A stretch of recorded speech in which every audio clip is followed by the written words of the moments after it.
आइए बात शुरू करते हैं डॉक्टर प्रवीण शुक्ल की 2 लाइनों से कि कैसे कहूँ कि थक गया हूँ मैं, जाने किस किस का हौसला हूँ मैं। समय बदलता है, समय बीतता जाता है और एक ऐसा समय आता है जब आपका शरीर और मन दोनों थक जाते हैं, दोनों ही विश्राम चाहते हैं। शरीर थकान अनुभव करता है उम्र के कारण, लेकिन कभी कभी शरीर से अधिक मन थक जाता है।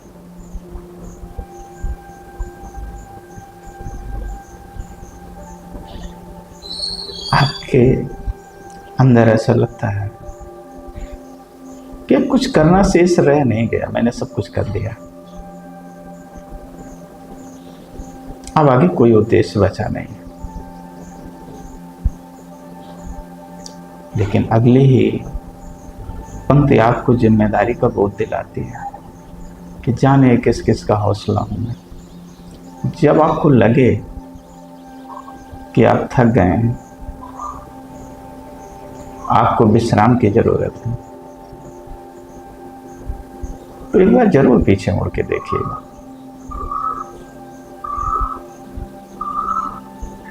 एक बार अगल बगल जरूर देखिएगा कि आपको अब अपने लिए नहीं, अपनों के लिए जीने की जरूरत है। और ये लड़ाई इतनी जल्दी खत्म होने वाली नहीं है। भले ही आपके कदम थम गए हों या थमने की ओर हो या थमने की कगार पे हो, मन आपका भर आया हुआ, संतुष्ट हो गया, लेकिन थक ना मरा। ये कैसे रहा है जिस पे आप रुक नहीं सकते, आपको चलना ही पड़ेगा।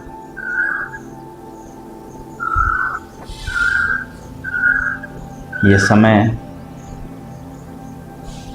इस चीज की गवाही देता है कि अगर आप थक जाएंगे तो फिर आप गिर जाएंगे। आपको थकना नहीं है, आपको गिरना नहीं है।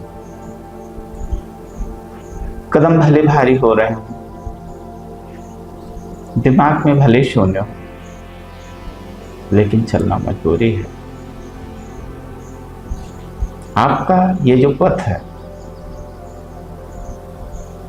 जब ऐसा लगे कि अब कुछ नहीं है, तो आप उद्देश्य खोजिए। आप सपने देखिए, आप नए सपनों का निर्माण करिए। कुछ सपनों के मर जाने से जीवन नहीं मरा करता। कुछ चीजें अगर आपकी कम हो गई हैं, टूट गई हैं, धुंधली पड़ गई हैं, उससे आपके जीवन पे फर्क नहीं पड़ना चाहिए। ये जीवन बहुत बड़ा है। जीवन बड़े अर्थों में इसको लिया जाना चाहिए। ये थकान, ये कमजोरी, ये जकड़न, ये उद्देश्यहीनता, ये उद्देश्यहीनता के प्रतीक है। ये इस चीज का संकेत है कि आपने जीवन के जो उद्देश्य हैं वो ठीक ढंग से नहीं बनाए। आपने सपनों को ठीक ढंग से नहीं देखे। जीवन के हर पड़ाव पे सपने आपको देखने पड़ेंगे, और जब सपने बड़े होते हैं तो उन सपनों को पूरा करने के लिए आपके अंदर ईश्वर अपने आप ताकत देता है, जज्बा देता है। आप अपने जज्बे को खत्म जिस दिन कर देंगे, जिस दिन आप सपनों के विहीन हो जाएंगे, उस दिन आप समाप्त हो जाएंगे।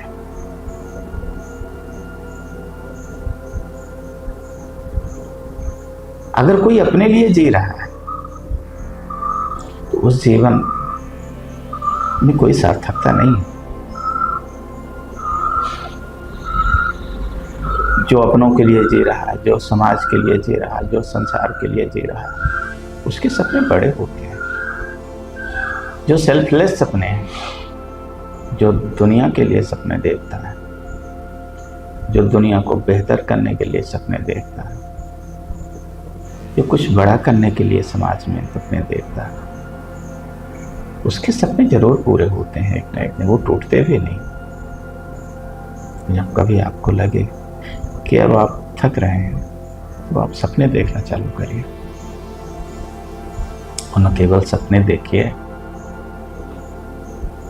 उन सपनों को पूरा करने के लिए अपने आप में जज्बा रखिए, पूरी मेहनत करिए, पूरा श्रम लगाइए, दौड़ते जाइए बिना इस अंजाम की परवाह किए हुए कि आगे क्या होगा, कल क्या होगा। जो कल की परवाह करते हैं वो आज भी इतना खो देते हैं। कल जो होगा अच्छा होगा। आज अगर आपने ठीक कर लिया, आने वाला कल आपको निराश नहीं करेगा। और सपनों में ये ताकत होती है कि वो सिर्फ आपका भविष्य भर नहीं, ये आपके अपनों का, आपके समाज का और इस पूरे संसार का भविष्य निर्धारित करने की क्षमता रखती है। तो कुछ हमारे जैसे लोगों के लिए एक सलाह है कि जब लगे कि कदम थमने लगे, तो उन्हें ये सलाह है कि वो पुनः सपने देखें और उन सपनों के निर्माण के लिए पुनः कार्य करना प्रारंभ करें। धन्यवाद। मैं हूं आपका मित्र और मार्गदर्शक अनादि अरुण। आप देख रहे हैं आत्मा की आवाज़। नमस्कार।